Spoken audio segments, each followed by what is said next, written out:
নমস্কার, আমি তনুজা সুন্দরবন এডিটর টির পক্ষ থেকে আপনাদের সবাইকে আমার প্রাণ ঢালা হার্দিক অভিনন্দন ও আমার প্রণাম জানাই। আজ আমরা একটি নতুন এবং আকর্ষণীয় পর্ব নিয়ে উপস্থিত হয়েছি। আজকের পর্বে দেখতে থাকুন যে আমাদের বিগত কয়েকদিন আগেই হয়ে গেছে রেমাল ঝড়। সেই রেমাল ঝড়ের তাণ্ডবে যে প্রচুর ক্ষয়ক্ষতি হয়েছিল সেই ক্ষয়ক্ষতি আপনাদের দেখিয়েছি ইতিপূর্বে একটি ভিডিওতে। তো আমাদের এক ঠাকুরদাদার বাড়ি আজকে আমরা যাব। সেখানে অনেক নারকেলের ডাল পড়েছে, সেই নারকেলের ডালগুলো আমরা সংগ্রহ করব, সেগুলো আমরা জ্বালানির কাজে ব্যবহার করব। সেই জন্য আজকে আমরা রওনা হয়েছি যাওয়ার জন্য। তো আজকের পর্বটা যদি আপনাদের ভালো লেগে থাকে অবশ্যই লাইক, শেয়ার এবং সাবস্ক্রাইব করতে ভুলবেন না, এবং যারা নতুন দেখছেন তারা অবশ্যই সাবস্ক্রাইব করে পাশে থাকা বেল আইকনটি ক্লিক করে নোটিফিকেশন অল করে দেবেন, যাতে আমাদের পাঠানো সমস্ত ভিডিও সবার আগে আপনাদের কাছে পৌঁছে যেতে পারে। তো চলুন পর্বটি শুরু করা যাক। আকাশ কিন্তু আজকে সারাদিন মেঘলাই রয়েছে। এই যে দেখছেন পাশে কিন্তু পলিথিন পেপার দিয়ে বেঁধে রাখা হয়েছে, কারণ রেমাল ঝড়ের জন্য এখানকার যেহেতু ভাঙন রয়েছে হঠাৎ করে যাতে ভেঙে না যায়, কারণ এপাশেই খুব জনবসতি রয়েছে, সেই জন্য এখানে কিন্তু বেঁধে রাখা হয়েছে এই প্লাস্টিকগুলো দিয়ে, মাটি যাতে ধুয়ে না যেতে পারে। হ্যাঁ, তনুজা ঠিকই বলছে। দেখছেন এখানকার নদী বাঁধের কিছু কিছু জায়গাতে একটু খারাপ অবস্থা ছিল, যেহেতু এখানে সারা বছরই নদী বাঁধগুলো রিপেয়ার হয়, কিন্তু জলের স্রোতে এবং ঝড়ের তাণ্ডবে এখানকার নদী বাঁধগুলো প্রায়শই নষ্ট হয়ে যায়। তো এখানে প্লাস্টিক দিয়ে আপাতকালীনভাবে এটাকে মুড়ে দেওয়া হয়েছিল, কারণ আপনারা জানেন বিগত কয়েকদিন আগে যে রেমাল ঝড় এসেছিল তার তাণ্ডবে আমাদের রাস্তাঘাট সমস্ত সব লণ্ডভণ্ড হয়ে গেছে। তো এগুলোকে সাময়িকভাবে রক্ষা করার জন্য এই আপাতকালীন ব্যবস্থা গ্রহণ করেছিল।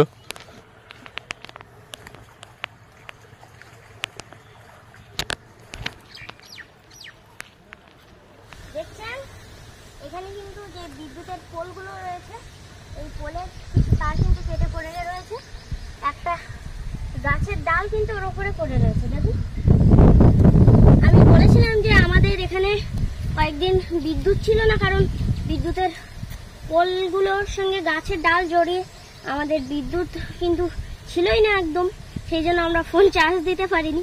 আর এই দেখুন এখানেও কিন্তু এই একই অবস্থা হয়ে রয়েছে। আচ্ছা চলো দেখি নিচের দিকে। বৃষ্টি হবে নাকি? হ্যাঁ, আকাশ মেঘাচ্ছন্ন, বৃষ্টি তো যে কোনো সময় নামতেই পারে, সাবধানে নেমো। আমরা তনুজার ঠাকুরদাদার যে পৈতৃক ভিটা সেদিকে রওনা দিলাম। এই যে দেখছেন ডালগুলো এখনো ভেঙে এই তারের উপরে ঝুলে আছে, খুব বিপজ্জনক অবস্থায় রয়েছে। ওটাকে হাত দিও না। তো এখনো পর্যন্ত এখানকার মানুষেরা এই সমস্ত সমস্যার সমাধান করে উঠতে পারেনি, কারণ এখনো প্রায় প্রতিদিন লাগাতার ঝড় বৃষ্টি চলছে। দেখছেন খুব মোটা মোটা গাছ, সেগুলো রেমাল অবলীলাক্রমে ভেঙে মাটিতে ফেলে দিয়েছে।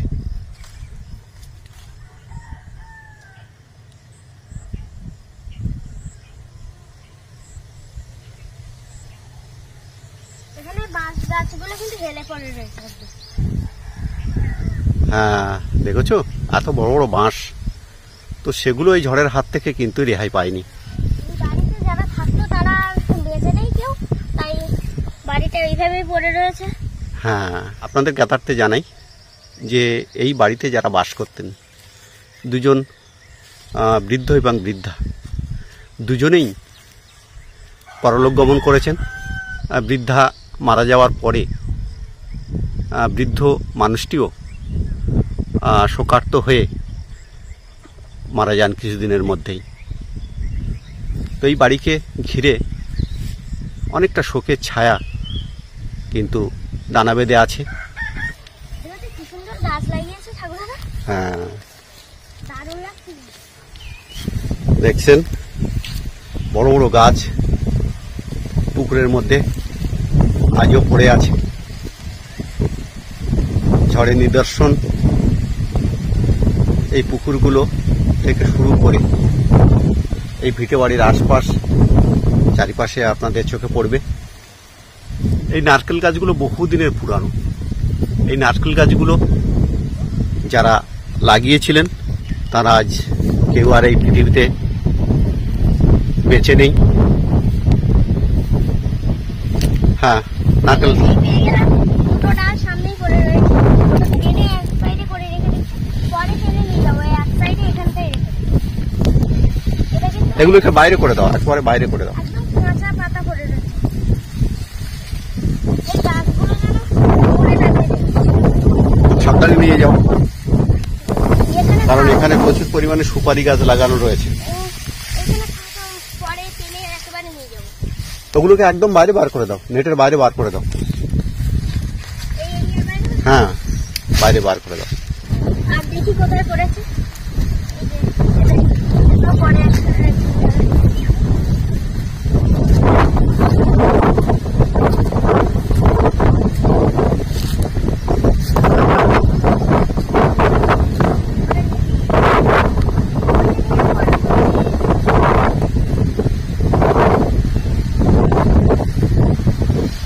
একটা নাও, একটা নাও, একটা নাও, দুটো পারবে না। ভার আছে।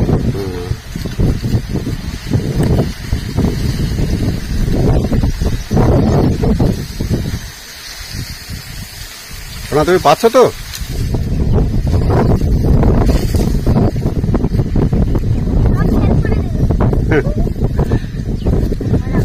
এই সমস্ত নারকেল পাতাগুলো জ্বালানির পক্ষে দারুণ উপযোগী। যেহেতু গ্রামে গ্যাসের প্রচলন মানে খুব বেশি পরিমাণে নেই, আছে, নেই বললে ভুল হবে, তবে এখানকার নৈতিক অবস্থা সেরকম ভালো নয়, তাই জ্বালানির উপরে বেশি করে নির্ভরশীল।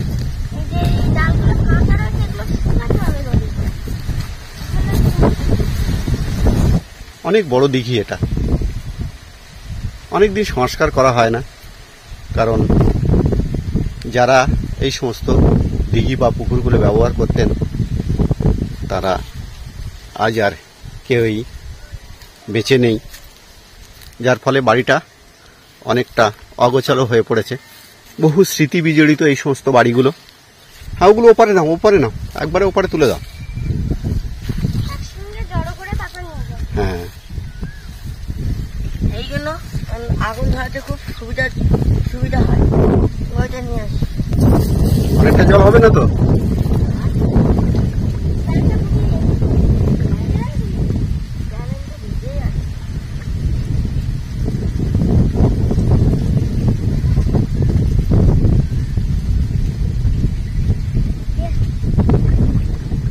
জানো সোনা, তনুজা, আমরা যখন ছোট ছিলাম তখন আমরা এসে এই সমস্ত পুকুরের পাড়ে এসে বসতাম।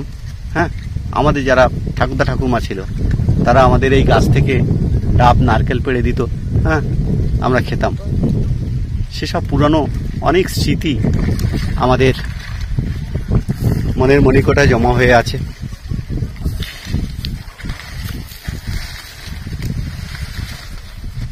নারকেল গাছটা গেলে আছে, ভালো জায়গা, ছায়াও হাওয়াও আছে। ও টেনে তুলছে আর আমি বসে আছি ছায়া।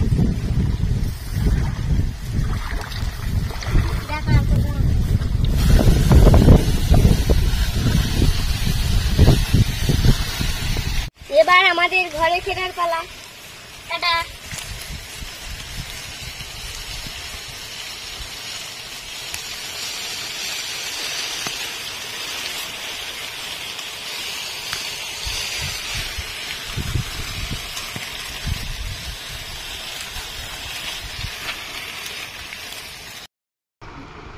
আজকের পর্বে আমরা এখানেই ইতি টানছি। আপনারা লাইক, শেয়ার এবং সাবস্ক্রাইব করে তনুজার পাশে থাকবেন। দেখা হবে আরেকটি নতুন কোনো আকর্ষণীয় পর্ব নিয়ে। ততক্ষণে আপনারা ভালো থাকুন, সুস্থ থাকুন, এই কামনা করি। নমস্কার।